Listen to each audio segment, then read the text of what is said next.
Shalom, selamat berkudapa, saudara-saudari yang kekasih dalam Tuhan.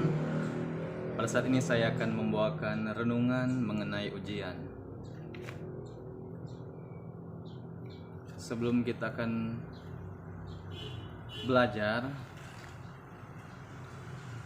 saudara-saudari bisa mempersiapkan Alkitab untuk kita bisa belajar bersama.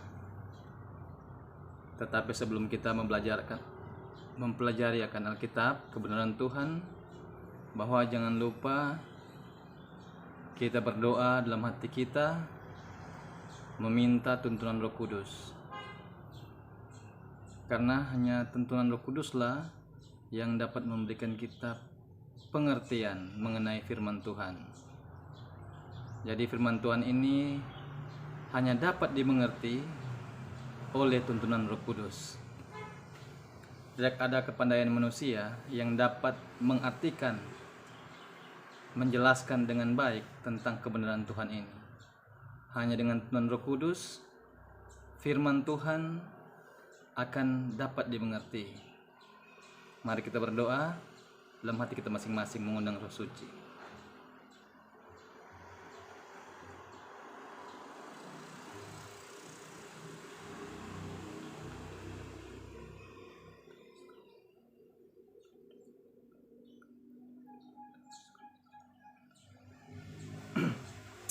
Baik, pada saat ini kita akan merenungkan atau membahas tentang ujian. Tetapi sebelumnya itu saya ingin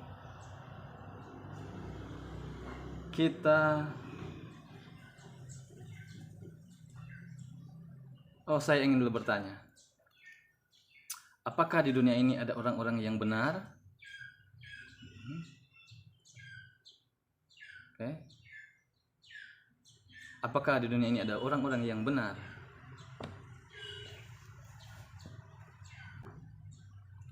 Jadi di dunia ini semua manusia telah jatuh dalam dosa.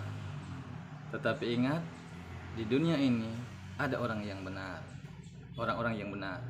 Itu terdapat dalam Yakobus 5 ayat 16 bagian akhir, bagian B. Saya tulis bagian B, tapi dia bagian akhir otomatis. Doa orang yang benar, bila dengan yakin didoakan, sangat besar kuasanya.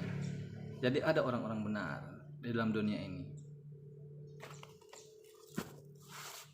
Bisa juga dibaca dalam kitab Kejadian pasal 6 ayat yang ke-9, yang berbunyi demikian. Inilah riwayat Nuh. Nuh adalah seorang yang benar. Jadi Nuh adalah seorang yang benar dan tidak bercela di antara orang-orang sesamanya. Kalau titik doa adalah itu maksudnya. Dan Nuh itu hidup bergaul dengan Allah. Jadi kalau Anda ingin menjadi orang yang benar, Anda harus hidup bergaul dengan Allah dalam kehidupan Anda. Dan mari kita melihat akan jalan-jalan orang yang benar.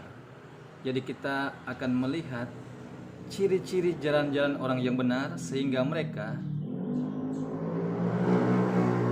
dikategorikan orang yang benar. Kita bisa buka di dalam Mazmur pasal yang pertama ayat 1 sampai yang ketiga. Saya tidak akan membacakan, tetapi saudara bisa buka Mazmur pasal 1 ayat 1 sampai ayat yang ketiga. Di situ ada 4 poin yang saya dapat untuk melihat itu orang yang benar atau karakteristik orang yang benar. Yang pertama, coba saudara buka Mazmur 1 ayat 1. Saya akan bacakan saja supaya informasinya jelas, terang. Ayat 1, berbahagialah orang yang tidak berjalan menurut nasihat orang fasik. Jadi yang pertama, karakteristik atau ciri-ciri orang yang benar adalah tidak menurut nasihat orang fasik.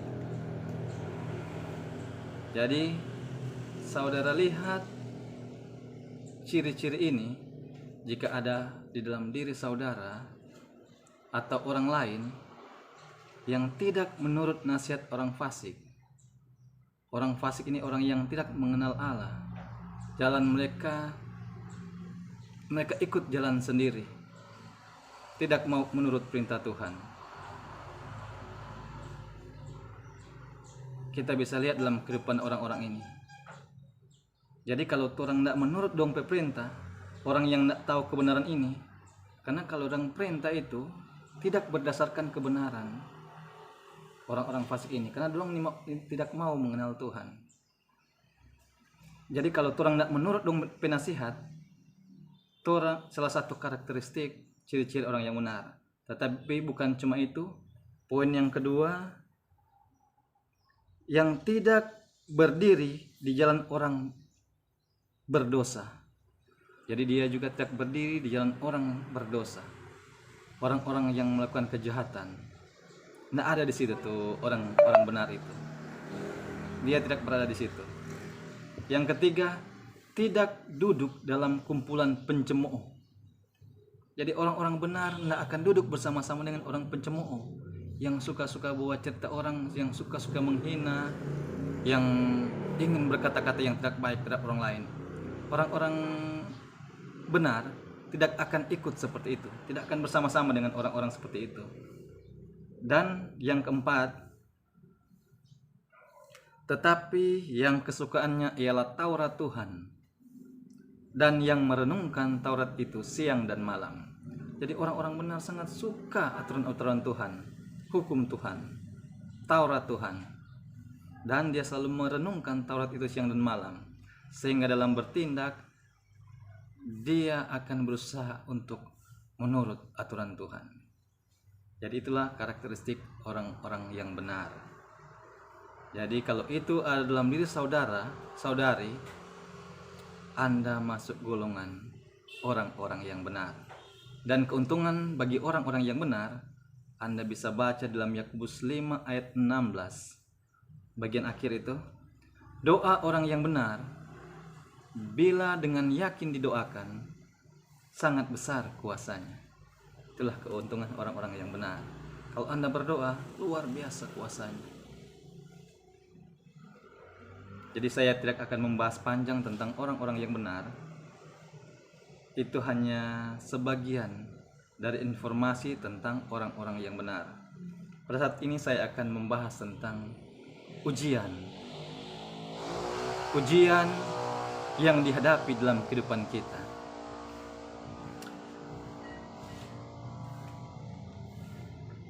Di dalam dunia ini, siapakah yang tidak pernah mengalami ujian dan pencobaan? Umat Tuhan, siapapun mereka itu, mereka akan menghadapi pencobaan dan ujian. Jadi jangan merasa bahwa ketika kita telah menerima Tuhan, kita tidak akan menghadapi ujian, kita tidak akan menghadapi masalah. Jadi ketika kita menerima Tuhan, kita akan mendapatkan ujian dan pencobaan. Kenapa kita mendapatkan ujian dan pencobaan? Ini akan kita pelajari. Kenapa kita umat-umat Tuhan sudah setia di dalam penurutan akan Tuhan, sudah mengambil Tuhan sebagai juru selamat, tetapi masih mendapat pencobaan dan ujian. Ini akan kita pelajari pada saat ini. Siapakah orang-orang Kristen yang tidak mengenal Ayub? Jadi saya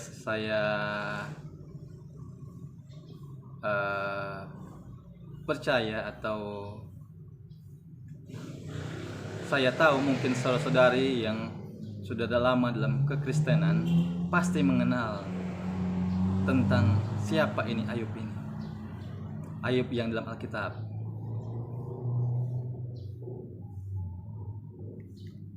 Ada kitab Ayub. Nah, Ayub ini akan kita lihat Siapa Ayub ini? Saudara-saudara boleh buka kitab Ayub, buku Ayub.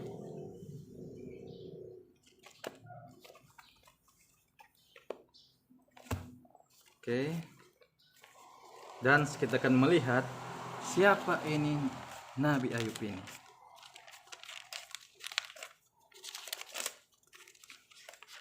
Ayub di dalam pasal yang pertama.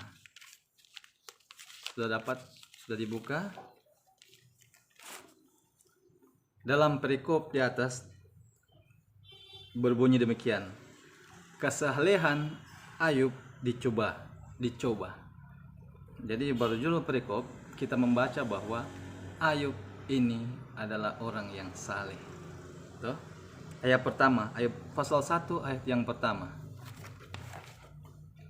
Ada seorang laki-laki di tanah Uz. Jadi ada seorang laki-laki di tanah Uz bernama Ayub. Orang itu saleh dan jujur. Jadi lihat, Ayub ini adalah orang yang saleh dan orang yang jujur. Ia takut akan Allah dan menjauhi kejahatan. Oh, luar biasa. Puji Tuhan. Sebelum saya akan membaca terus tentang ayat ini, atau kita akan membaca terus tentang ayat ini, saya teringat langsung di dalam Mazmur pasal 1 yang ayat 1 sampai ke-3, jalan orang benar. Juga tentang Kejadian 6 ayat 9 tentang Nuh, hidup bergaul dengan Allah. Jadi karakteristik Ayub dalam kehidupannya, baru saya membaca pasal yang pertama ini telah menunjukkan bahwa dia adalah orang yang benar. Ayub orang itu saleh dan jujur. Ia takut akan Allah dan menjauhi kejahatan. Ayub pasal 1 dan Ayub pasal 1 ayat 1. Jadi Ayub ini adalah orang yang benar, orang yang saleh, yang takut akan Allah dan menjauhi kejahatan, orang yang jujur. Kalau saudara-saudari sudah pernah membaca tentang atau sudah pernah mendengar tentang kisah Ayub ini, Ayub ini adalah orang yang bisa terkatakan pada saat itu adalah orang yang memiliki kepunyaan, harta. Dia memiliki banyak kepunyaan. Ada banyak harta dan hewan-hewan ternak yang dia miliki.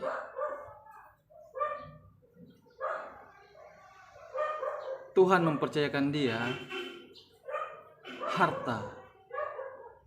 Baik, selain Nabi Ayub, saya juga ingin kita melihat tentang kehidupan Yusuf. Yusuf anak Yakub. Yusuf ini adalah seorang anak yang manja. Dia hanyalah seorang anak yang manja, anak yang sangat dikasihi oleh ayahnya. Tapi di akhir kisah Yusuf, Yusuf dapat dipercayakan menjadi seorang pejabat yang tinggi di satu negara yang terkenal pada saat itu. Mesir. Di akhir cerita Yusuf, Yusuf memiliki jabatan. Dia hanya setingkat di bawah raja. Raja memberikan dia kuasa untuk memerintahkan seluruh pegawai atau orang-orang yang ada pada saat itu. Hanya dari seorang yang manja, tukang mimpi, Yusuf anak Yakub ini. Terkadang orang melihat seseorang dari hasil yang dia peroleh. Oh, Ayub itu orang yang kaya, dia memiliki banyak harta.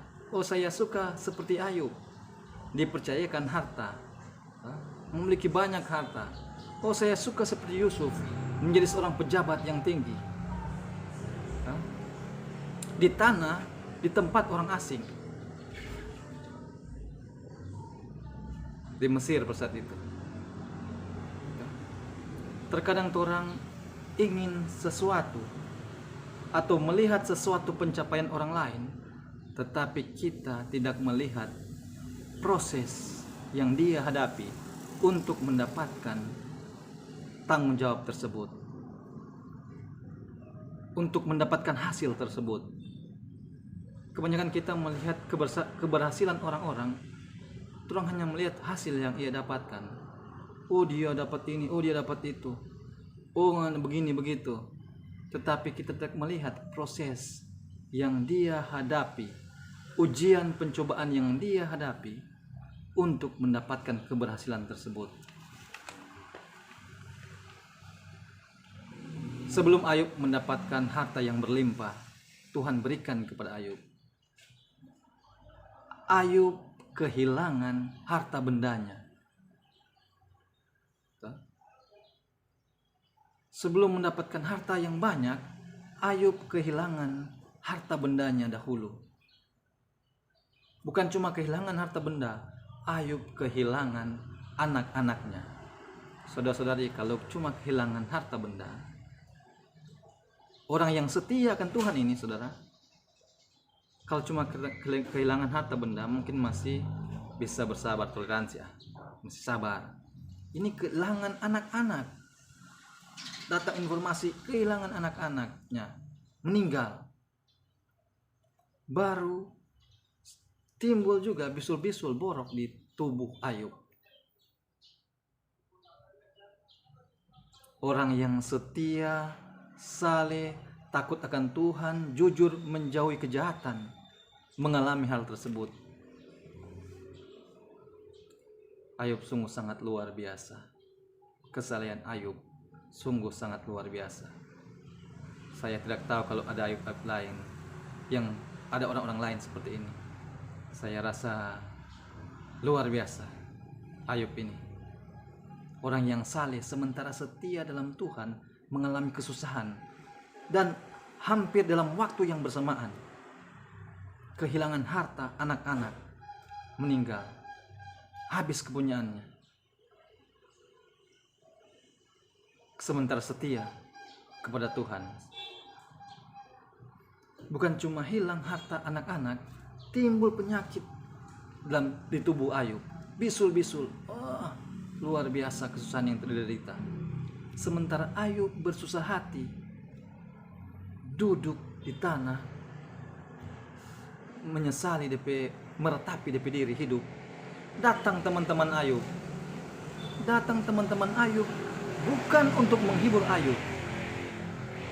Datang teman-teman Ayub bukan untuk menghibur Ayub, tetapi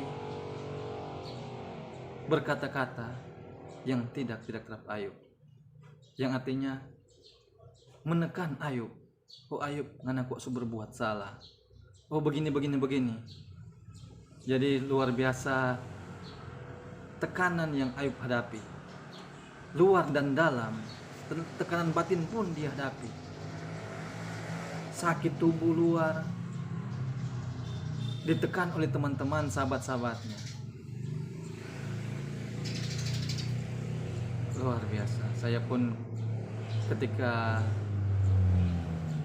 saya membaca tentang kisah Ayub ini, Ayub sungguh sangat luar biasa. Puji Tuhan. Kesalehan Ayub luar biasa.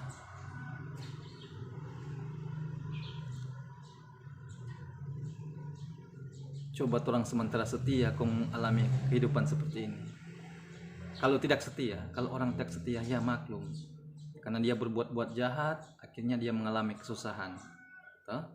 Dia buat kejahatan, akhirnya orang-orang tersebut mengalami kesusahan.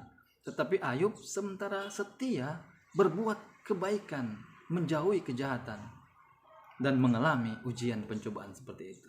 Luar biasa, puji Tuhan. Luar biasa. Juga kalau orang melihat sekilas tentang kehidupan Yusuf. Yusuf ini dia dibenci oleh saudara-saudaranya ya Tuhan. Dibenci oleh saudara-saudaranya. Mereka masukkan dia ke dalam sumur. Bahkan berencana untuk membunuh Yusuf. Tetapi tidak jadi karena ada saudaranya yang bilang jangan bunuh. Akhirnya Yusuf dijual kepada Potifar menjadi budak. Lihat kehidupan Yusuf diproses sebelum menjadi seorang pejabat tinggi di tanah Mesir. Dia diproses, dia buang oleh saudara-saudaranya membuang dia, ingin berencana membunuh dia, dibuang ke sumur, lalu dijual ke Potifar menjadi seorang budak. Habis itu dimasukkan ke penjara karena digoda oleh istri Potifar. Yusuf dapat mempertahankan dirinya, lalu dia dimasukkan ke penjara, dan akhirnya pergi ke istana raja. Dan singkat cerita, raja memberikan kekuasaan kepada Yusuf untuk memerintah bangsa itu pada saat itu, karena ada sesuatu hal yang terjadi pada saat itu. Akhirnya Yusuf menjadi hanya satu tingkat di bawah raja, hampir setara raja, karena raja memberikan kekuasaan penuh kepada Yusuf untuk memerintah pada saat itu. Lihat, ini luar biasa proses-proses yang dihadapi oleh orang-orang sebelum mendapatkan keberhasilan. Luar biasa ujian-ujian, pencobaan-pencobaan yang diberikan ini. Kadang orang berpikir suka berhasil, tidak mau diproses. Kita ingin berhasil, maka kita cuma suka langsung berhasil, instan dapat keberhasilan, tanpa ingin diproses, mengalami ujian-ujian, pencobaan-pencobaan, kesusahan-kesusahan seperti yang dialami oleh dua tokoh yang telah saya sampaikan ini tadi. Kesusahan-kesusahan yang mereka hadapi sebelum mendapatkan keberhasilan. Terkadang orang suka langsung berhasil, langsung dapat ini, dipercayakan harta atau dipercayakan jabatan, tanpa mau diproses, tanpa mau menghadapi kesusahan-kesusahan, masalah-masalah yang dihadapi. Orang tidak mau diproses, terkadang suka langsung instan dapat keberhasilan, tidak mau melewati ujian-ujian. Ketika dapat ujian, terkadang orang langsung marah, respon langsung marah, bersungut-sungut kepada Tuhan. Kenapa begini, kenapa begitu, kenapa Tuhan ini, kenapa jadi begini.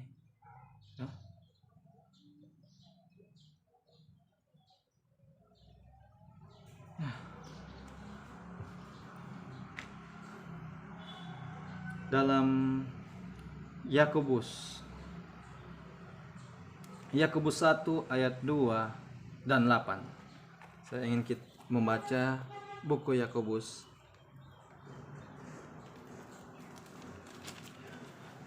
pasal 1 ayat 2 dan ayat yang ke-8.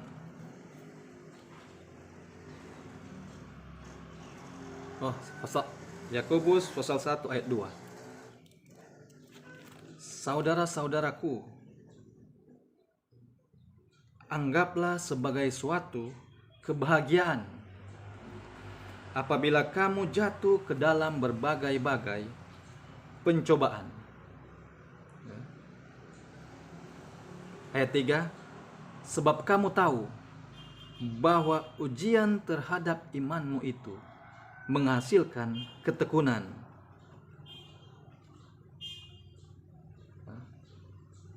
Saya akan baca terus sampai ayat 4. Dan biarkanlah ketekunan itu memperoleh buah yang matang, supaya kamu menjadi sempurna dan utuh dan tak kekurangan suatu apapun. Jadi Yakobus menyatakan di sini bahwa anggaplah suatu kebahagiaan jika jatuh dalam pencobaan. dengan pencobaan yang orang hadapi, alami, ternyata itu sementara menuntun orang beriman untuk tekun mencari Tuhan. Apa saudara-saudari pernah merasakan bagaimana ketika saudara mendapat pencobaan? Hanya dua hal yang akan terjadi. Anda akan dekat tekun mencari Tuhan untuk berlindung, memohon bantuan, pertolongan Tuhan di dalam menghadapi pencobaan, atau engkau akan dibuat setan menjauh dari Tuhan. Hanya dua hal ini akan terjadi ketika manusia jatuh di dalam pencobaan. Kalau engkau umat Tuhan, engkau akan setia dan tekun dalam imanmu mencari Tuhan. Karena terang ketahui bahwa hanya Tuhanlah yang dapat menolong manusia kita dalam menghadapi pencobaan. Hanya dengan kekuatan dan kasih karunia Tuhan, orang dapat dikuatkan menghadapi pencobaan. Tujuan dari pencobaan ketika diizinkan oleh Tuhan, ternyata itu untuk menuntun iman kita lebih tekun untuk datang kepada Tuhan. Untuk orang dapat sadarkan orang pediri, mendisiplinkan orang pediri, atau untuk orang mencari Tuhan, lebih dekat lagi berhubungan dengan Tuhan, agar supaya iman kita dapat dikuatkan. Dan biarkanlah ketekunan itu memperoleh buah yang matang. Mungkin orang sudah setia, sudah dekat dengan Tuhan, tetapi lebih tekun lagi dengan pencobaan yang ada. Ketika orang tekun iman kita mencari Tuhan, dekat dengan Tuhan, maka ketekunan itu memperoleh buah. Ayat 4, buah yang matang, supaya kamu menjadi sempurna dan utuh dan tak kekurangan suatu apapun. Sampai iman menjadi sempurna dalam kasih, dalam sabar menghadapi setiap masalah, utuh, kuat dalam menghadapi masalah. Diproses untuk dapat menepikan, walaupun kita umat-umat Tuhan, terkadang sifat alamiah dosa masih ada dalam tubuh kita sebagai manusia. Itulah yang harus dikikis, ditepis dengan pencobaan-pencobaan, ujian-ujian yang kita hadapi dalam kehidupan kita. Kita akan mengikis kesombongan, keangkuhan, tinggi hati yang ada dalam tabiat kita. Kita akan berusaha sabar. Itulah yang akan sementara diproses. Memproses orang hati dan pikiran untuk bergantung kepada Tuhan, berserah pada Tuhan dalam menghadapi masalah. Itulah tujuan dari pencobaan-pencobaan. Seperti halnya yang telah kita dengarkan tadi. Ayub dan Yusuf diproses, mengalami kesusahan, pencobaan-pencobaan, masalah-masalah. Itu memproses karakter, sifat-sifat mereka untuk berserah dan bergantung kepada Tuhan, mengandalkan Tuhan, percaya penuh kepada Tuhan.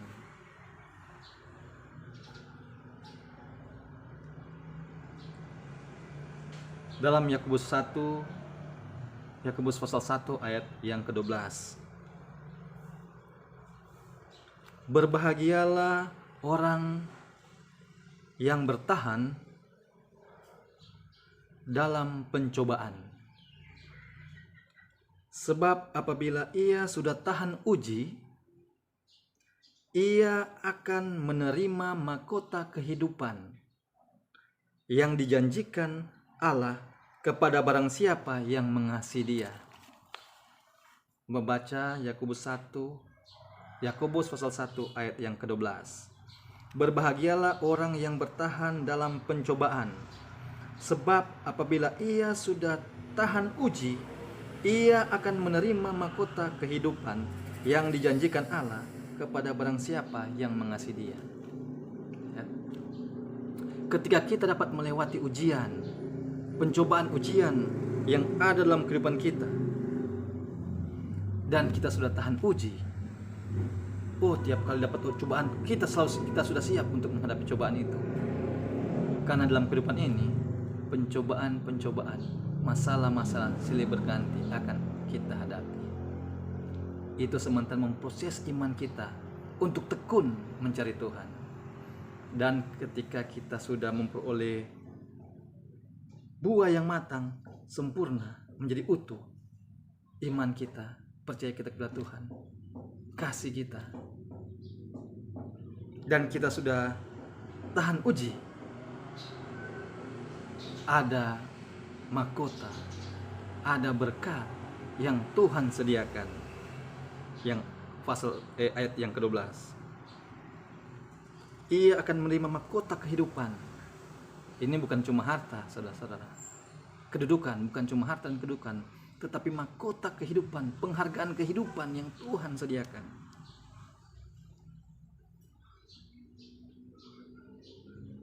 Yang Tuhan telah janjikan, dia bilang ini. Ia akan menerima mahkota kehidupan yang dijanjikan Allah kepada barang siapa yang mengasihi Dia. Luar biasa. Anak-anak sekolah di secara akademik, anak-anak sekolah ketika dia lewati ujian dari kelas 1 dan dia lulus, dia akan naik ke kelas 2. Diberikan penghargaan, naik kelas, naik lagi tingkatan. Begitu juga kita. Kita diuji, dicobai dalam hal kesabaran. Ketika kita dapat sabar menghadapi itu perkara, kita akan diuji oleh entah itu anak-anak kita. Kita akan menghadapi ujian. Kita akan bermasalah mungkin dengan anak-anak kita, dengan pasangan hidup kita, suami, istri, orang tua, anak-anak, atau dengan orang lain. Untuk memproses kita, atau masalah-masalah yang lain. Untuk memproses kita, untuk kita tekun, memiliki iman yang tekun di dalam Tuhan, iman yang sempurna, yang utuh. Ketika kita sudah tahan uji, ini di ayat 12 bilang, ini Yakobus 1 pasal 1 ayat 12 bilang, berbahagialah orang yang bertahan dalam pencobaan. Berbahagialah orang yang bertahan dalam pencobaan. Berbahagialah orang yang bertahan dalam pencobaan. Jangan lari dalam pencobaan, saudara. Terkadang tolong menghadapi masalah, tolong lari. Nyak mampu lari, jangan. Tolong bertahan menghadapi pencobaan itu dengan iman tekun, dengan kekuatan dari Tuhan. Maka ada mahkota yang Tuhan sediakan bagi kita, yang dijadikan Tuhan bagi umat-umat Tuhan yang setia kepadanya. Semoga Tuhan memberkati kita. Semoga ini dapat menjadi masukan. Dengan Tuhan Roh Kudus kita dapat mengerti kebenaran Tuhan. Kita dapat menjadi umat-umat Tuhan yang setia sambil menanti kedatangan Tuhan yang kedua kali. Semoga harapan kita, semoga kita dapat diselamatkan ketika Tuhan datang untuk menjemput umat-umatnya. Semoga Tuhan memberkati kita semua. Dalam nama Tuhan Yesus Kristus. Amin. Ada satu ayat yang saya ingin bagikan, boleh dibacakan dalam 1 Korintus pasal yang ke-10 ayat yang ke-13. Pencobaan-pencobaan